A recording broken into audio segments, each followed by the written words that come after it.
Hello everyone, welcome back to our channel. আমি প্রিয়াঙ্কা আর এখন আছি ফুকেটে। আজকে আমাদের ফুকেটে ডে 3। আগের ভিডিওগুলোতে আপনাদের সাথে শেয়ার করেছি আমাদের কলকাতা থেকে ফুকেটে আসার জার্নি, আমরা কোন হোটেলে আছি এবং ফিফি আইল্যান্ড। আজকে শেয়ার করব আমরা ফুকেটে আমাদের ডে 3-তে সারাটা দিন কিভাবে কাটালাম। আজকে ছিল আমাদের লোকাল সাইট সিন, যার মধ্যে কিছু ক্যাফে এবং আরও কিছু জিনিস আছে যা ডিটেলসে আপনাদের সাথে শেয়ার করব। আর যদি আগের ভিডিওটা না দেখে থাকেন অবশ্যই আমার চ্যানেলে গিয়ে আগের ভিডিওগুলো দেখে নিতে পারেন। আর যদি আপনারা আমাদের মতোই একটা সুন্দর হোটেল চাইছেন তাহলে অবশ্যই কিন্তু আমাদের হোটেলটা ভিজিট করতে পারেন, আমাতা পাটাং, যেটা একদম প্রপার জায়গাতে আছে। এখান থেকে 2 মিনিট হাঁটা পথে পাটাং বিচ এবং বাংলা স্ট্রিট। আজকে সকালবেলা তাড়াতাড়ি ঘুম থেকে উঠে প্রত্যেকেই একে একে রেডি হয়ে গেছি, কারণ আজকে যাব আমরা সাইট সিনে। আজকে সকাল থেকে ওয়েদারটা ভালো আছে, কারণ কালকে ফিফি আইল্যান্ডে আমরা প্রচুর বৃষ্টি পেয়েছি। সেটা নিয়ে মনটা অনেক খারাপ হয়ে গেছিলো, বাট কিছু করার নেই, প্রকৃতি আমাদের হাতে না, যখন যা খুশি হতে পারে। আমরা এসেছি মে মাসের একদম ফার্স্ট উইকে, আর এখানে হালকা বৃষ্টি হবে, এটা ন্যাচারাল। সকালবেলা উঠে কমপ্লিমেন্টারি ব্রেকফাস্টের জন্য এসে তো অবাক। কালকে তো আমরা কমপ্লিমেন্টারি ব্রেকফাস্টে আসতে পারিনি, কারণ এর আগে আমাদেরকে বেরিয়ে যেতে হয়েছিল ফিফি আইল্যান্ডের জন্য। আর দেখুন কত রকমের আইটেম, 50টারও বেশি আইটেম এখানে ছিল। ফ্রুটসের কাউন্টার আলাদা ছিল এবং এখানকার লোকাল খাবারের কাউন্টার আলাদা ছিল। এই সকালবেলা শেক ছাড়া সেরকমভাবে কিছুই খেতে ইচ্ছা করে না, বাট তারপরেও কিছু ফ্রুটস নিয়ে বসে পড়লাম। আর আজকে বের হব জাস্ট আধ ঘন্টা পরেই, আমাদের ড্রাইভার চলে আসবে এবং আমরা সারাটা দিন এই ফুকেট সিটি ট্যুরই করব, তারপরে আবারও বিকালবেলা আমাদের হোটেলে ফিরে আসব। এই যে এই কাউন্টারটা হলো এখানকার লোকাল খাবারের কাউন্টার। এখানে বললে আপনাকে আপনার মতো করে স্যুপ ওনারা বানিয়ে দেবেন। আমি জাস্ট কিছু ফ্রুটস নিয়েছি, আনারসের জুস নিয়েছি আর তার সাথে বিটের জুস নিয়েছি। পারমিতার পছন্দ মতো একটা লোকাল স্যুপ নিয়েছে, ও বললো এটা খুবই নাকি টেস্টি। বাট যাই হোক, আমি অতটা এখানকার লোকাল জিনিস ভালোবাসি না, তবে হ্যাঁ অনেক কিছু ছিল আজকে সকালবেলার মেনুতে। আর আমরা প্রত্যেকেই সেই খাবারগুলো খেয়ে প্রথমেই চলে এলাম এই ঈগলের সাথে ফটো তুলতে। খুব ভালো লাগছিল, আর ঈগলটা না অনেকটা ওয়েটই ছিল, খুব কিউট একটা ঈগল। আর ওকে যেন আমি এক হাত দিয়ে নিতেই পারছিলাম না, আমার মনে হচ্ছিল হাতটা বুঝি এই পড়ে যাবে, বাট ও খুব সুন্দর শান্তভাবে বসেছিল। তারপর আমরা ওখান থেকে চলে এলাম একটা শ্যুটের জায়গায়। অর্ঘ্যর অনেক দিনের ইচ্ছা ছিল এরকম অরিজিনাল শ্যুট করার, আর এখানে ওটা পেয়ে তো খুবই খুশি হয়ে গেছে। এর জন্য ওকে ক্লোজ টু 2000 ভাট দিতে হয়েছে, বাট শখের দাম লাখ টাকা, তার জন্য না পিছুপা হয়ে আমরা সবাই ওর জন্য ওয়েট করতে থাকলাম। ও এখান থেকে বন্দুক চুজ করছিল এবং এই যে কাউন্টারে আর একটা ম্যামের সাথে দেখা হয়ে গেল। এবার ফুকেটে এসে প্রায় প্রত্যেকটা জায়গাতে আমরা যাচ্ছি, যেখানেই না কেন একটা করে এরকম ম্যামের সাথে দেখা হচ্ছে। আর ততবারই আমাদের মিঠাইয়ের কথা মনে পড়ছে, কারণ ওকে অনেক কটা দিন আমরা দেখিনি।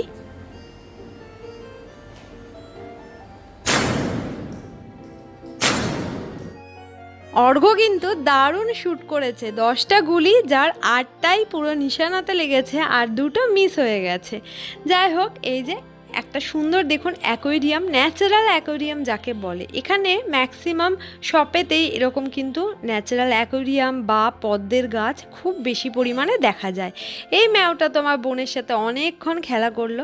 তারপরে ওখান থেকে আমরা চলে গেলাম একটা বি মাই ডিয়ার বলে হানি ফার্মে।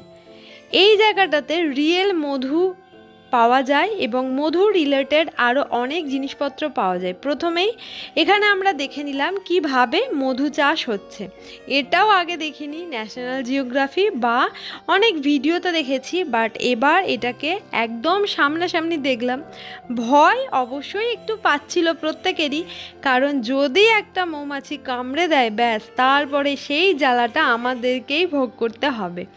তারপরে আমরা ওনাদের শপে গেলাম এবং ওখানে প্রচুর আমরা এরকম হানির আইটেম টেস্ট করেছি। টেস্ট করতে করতেই পেট পুরো ভরে গেছিলো। বডি ক্রিম, পারফিউম থেকে শুরু করে আরও অন্যান্য অনেক জিনিস এখানে ছিল। আর যেটা টেস্টিংয়ের জন্য ওনারা আমাদের দিয়েছিলেন সেই বডি ক্রিমটা সত্যিই ভীষণ সুন্দর ছিল। তবে একবার ভালো জিনিস নিয়ে যে 1-2 মাস ইউজ করার পর আবার কি করব, এই ভেবেই ওই সমস্ত দিকে আর পা বাড়ালাম না। তবে হ্যাঁ, একটা মায়ের জন্য আর একটা নিজেদের জন্য হানির কৌটো নিয়ে এসেছি। দামটা কিন্তু একটু বেশি, তবে হ্যাঁ, যদি সত্যিই অরিজিনাল হয় তাহলে তো দাম দিতে ইচ্ছাও করে। তবে ওনারা ডিফারেন্স বুঝিয়ে দিলেন যে কিভাবে আমরা বুঝতে পারবো যে কোনটা অরিজিনাল এবং কোনটার মধ্যে সুগার মেশানো আছে। বাইরে বেরিয়ে দেখি আবারও হালকা হালকা বৃষ্টি পড়ছে, আর দেখুন কত সুন্দর ফার্মটা সাজানো, খুব ভালো লাগছিল। তবে এই বৃষ্টির প্রতি একটু একটু করে আমাদের রাগ জন্মাচ্ছিল, কারণ আমরা যেখানেই যাচ্ছি না কেন সেখানেই এই বৃষ্টি কিছুতেই আমাদের পিছন ছাড়ছে না। নেক্সট আমরা গেছিলাম ওয়াট চালাং বলে একটা বৌদ্ধ মন্দিরে। আর এটা অনেকটা বড় জায়গা জুড়ে আছে, আর মন্দিরটা সত্যি দেখতে খুব সুন্দর। ভেতরে গিয়েও কিছুক্ষণ বসেছিলাম। এক একটা দেশের মন্দিরের স্ট্রাকচার এক এক রকমের হয়। ব্যাংকক, ফুকেট, পাটায়াতে মন্দিরের স্ট্রাকচারগুলো এরকমই হয়। আর এখানে সবাই এরকম পদ্ম গাঁদা দিয়ে পুজো দিচ্ছিলেন। আমরাও এসে এখানটাতে কিছুক্ষণ বসলাম। বসে থাকার পর তারপরে একটু ঘোরাঘুরি করে আবারও আমরা বাইরে গেলাম, কারণ এর পাশেই দুটো শপ আছে। সেই শপ থেকে আপনি এখানে ড্রেস রেন্টেড নিয়ে ফটো তুলতে পারবেন। আমার বোনের অনেক দিনের ইচ্ছা ছিল এরকম একটা ড্রেস পরে ফটো তুলবে, আর ড্রেসগুলো সত্যি খুবই গর্জিয়াস। আপনি যেরকম ড্রেস চুজ করবেন তার ওপরেই ডিপেন্ড করছে টাকাটা।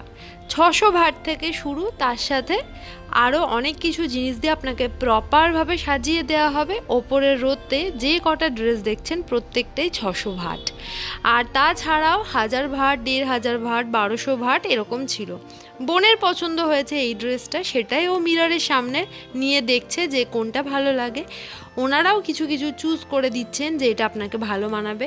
এই করে করে বোন একটা তার পছন্দ মতো চুজ করে নিল, আর তারপরে ওনারাই কিন্তু আপনাকে প্রপারভাবে সাজিয়ে দেবে। আমরা দাঁড়িয়ে দাঁড়িয়ে সাজানোটা দেখছিলাম, এত সুন্দরভাবে সাজিয়ে দিয়েছিল, বোনকে পুরো মা লক্ষ্মী লাগছিল। ড্রেসটা পরে বোন বাইরে এসে কিছু ভিডিও আর ফটো তুলে নিল। আর এইভাবে কিন্তু আপনারাও আপনাদের স্বপ্ন পূরণ করতে পারেন, কারণ এই ড্রেস কিনে এনে যদি নিজের দেশে পরি তাহলে অতটা ভালো লাগবে না, যেখানে যেটা মানায় আর কি। ওখান থেকে আমরা চলে গেলাম 3 মাঙ্কিস নামে একটা ক্যাফেতে। এটাও আমি ইনস্টাগ্রাম থেকেই দেখেছিলাম এবং ইচ্ছা ছিল এই ক্যাফে ভিজিট করার। এত সুন্দর প্লেসে জাস্ট আমরা অবাক হয়ে গেছি। আর যেহেতু কিছুক্ষণ আগেই এখানে বৃষ্টি হয়েছে, তাই ন্যাচারালি একটা ঝিঝি পোকার ডাক আরও বেশি জায়গাটাকে সুন্দর করে তুলেছিল। এখানে এসেও দুটো বিড়ালের সাথে দেখা হয়ে গেছিলো। তারা অল টাইম টম অ্যান্ড জেরির মতো মারপিট করছিল। আর দেখুন ক্যাফেটাতে বসার জায়গাটা কতটা সুন্দর। এরকমভাবে মেঝেতে বসেই আপনাকে খেতে হবে। এখানকার রুলস হলো আপনাকে পার হেড একটা করে আইটেম অর্ডার করতেই হবে। তো আমরাও আমাদের পছন্দ মতো 4টে আইটেম অর্ডার করে নিয়েছিলাম। আর তারপর এই জায়গাটাকে ঘুরে দেখছিলাম। এখানে এইটুকু ছাড়াও আরও অনেকটা জায়গা আছে, যেটা এক্সপ্লোর করতে অনেকটা টাইম লাগবে, এবং ডিজে আছে, আরও অনেক কিছুই আছে। তো এখানে এসে আপনি কিন্তু একদম 1-2 ঘন্টা অনায়াসেই কাটিয়ে ফেলতে পারেন।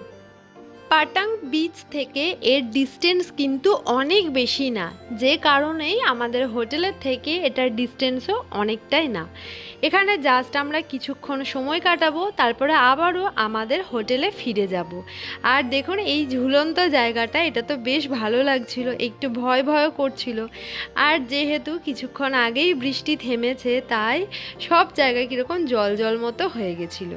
এই হলো টম অ্যান্ড জেরি, এই দুজনেই বিড়াল, সব সময় মারপিট করেই যাচ্ছে, পুরো যাকে বলে গেছো বিড়াল। আমরাও বসে থাকার পর চলে এসেছিলো একে একে আমাদের খাবারগুলো। তবে বিশ্বাস করুন, লাইফে এই ব্যাংককে এসে কখনোই কোকোনাটের পিছনে টাকা খরচ করা উচিত না, কারণ তার টেস্ট এতটাই বাজে থাকে। এর আগের বারেও যখন খেয়েছিলাম ব্যাংককে, তখন ভেবেছিলাম হয়তো ওই নারকোলটার টেস্টই ওরকম। বাট এবারেও যখন অর্ডার করেছিলাম সেমভাবে দেখলাম একই টেস্ট। তাছাড়াও আরও আমরা কিছু স্মুদি সহ কিছু ফিশের আইটেম আরও অনেক কিছু অর্ডার করেছিলাম, আর বাকি প্রত্যেকটা আইটেমই খেতে কিন্তু খুবই টেস্টি ছিল। তাই যারা ফুকেটে আসবেন এই থ্রি মাঙ্কিজ ক্যাফেটাও ভিজিট করতে পারেন। আমার তো খুব ভালো লেগেছে, শুধুমাত্র এই ডাবটা ছাড়া। আমি তো জানতাম ডাবের টেস্টটা কীরকম, পিঙ্কি আগে কখনো খায়নি, তাই ওকে বললাম দারুণ খেতে, পিঙ্কি খেয়ে দেখো তো। ব্যাস, ওরও সেম রিয়াকশান। আর পারমিতা কোনোভাবে যেন এটা চেপে মুখে একটা স্মাইল দিয়ে বলল, ওয়াও খুব টেস্টি। এখানে এই থ্রি মাঙ্কিজ ক্যাফে ছাড়াও পাটাং জুড়ে প্রচুর এরকম ক্যাফে আছে সুন্দর সুন্দর, যেগুলো আসার আগে একবার রিসার্চ করে নেবেন, একবার ইউটিউব থেকে নেওয়ার চেষ্টা করবেন এবং এসে ভিজিট করতে পারেন। তবে আমাদের এই 4 দিনের জন্য আমরা এসেছি, হতে পারে 4 দিনের থেকেও যদি বেশি টাইম নিয়ে আসা যেত আরও ভালোভাবে অনেক জায়গা আমরা এক্সপ্লোর করতে পারতাম। আর একটা ডিসকাউন্ট কুপন দিয়েছে যেটা ডিসেম্বর অবধি ভ্যালিড আছে। তো আজকে এই পর্যন্তই, টাটা সবাইকে, সবাই খুব ভালো থাকবেন,